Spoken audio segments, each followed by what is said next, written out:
Ladies and gentlemen, in a few moments, in remembrance of 9/11, the New York Stock Exchange will welcome the 69th Infantry Regiment Color Guard, and we will observe a moment of silence at 9:03 a.m., the moment that the second tower was hit 20 years ago. On our podium will be the families of NYSE members Thomas Sullivan and Robert Sutcliffe, who perished on 9/11, represented by Mrs. Deidre Sullivan and Mrs. Margaret Sutcliffe. We ask that you make your way to the area close to the podium to welcome the Sutcliffe and Sullivan families, to participate in the moment of silence and a brief video commemorating the events of 20 years ago, and to join in the singing of our national anthem.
Cornerfield. Cornerfield.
All of a sudden, out of the corner of my eye, I saw the big flash. When I heard that noise, I kind of looked up and I saw smoke coming out.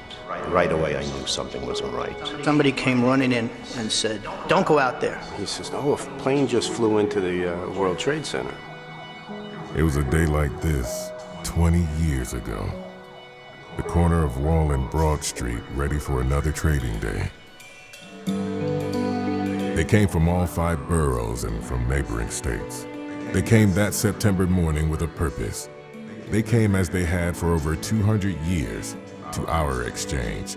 Thousands, traders and market makers, to keep the engine of capitalism turning.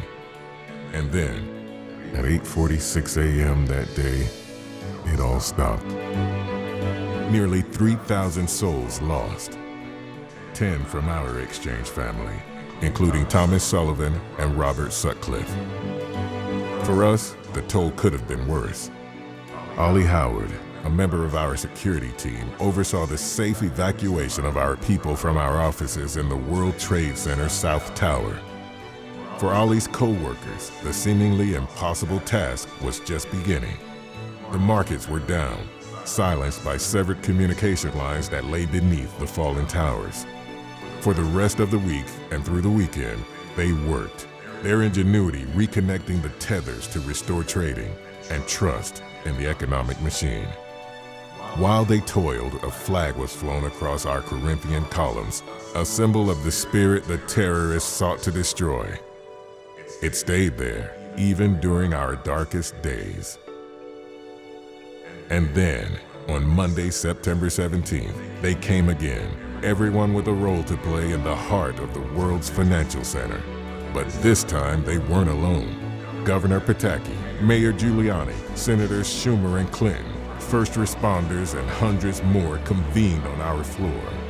The media world gathered in the boardroom for a news conference, a groundswell of voices, and then 2 minutes of silence.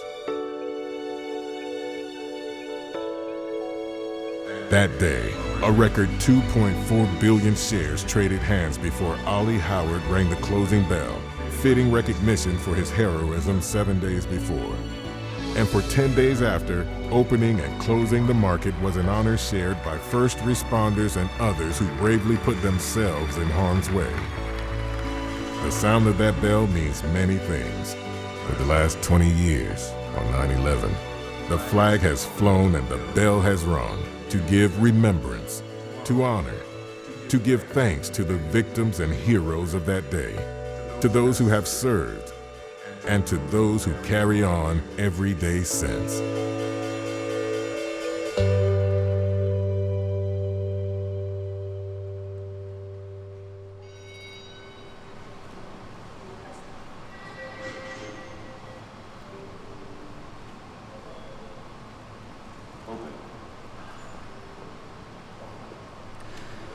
Oh, say, can you see by the dawn's early light what so proudly we hailed at the twilight's last gleaming, whose broad stripes and bright stars through the perilous fight o'er the ramparts we watched were so gallantly streaming, and the rocket's red glare, the bombs bursting in air, gave proof through the night that our flag was still there. Oh, say, does that star-spangled banner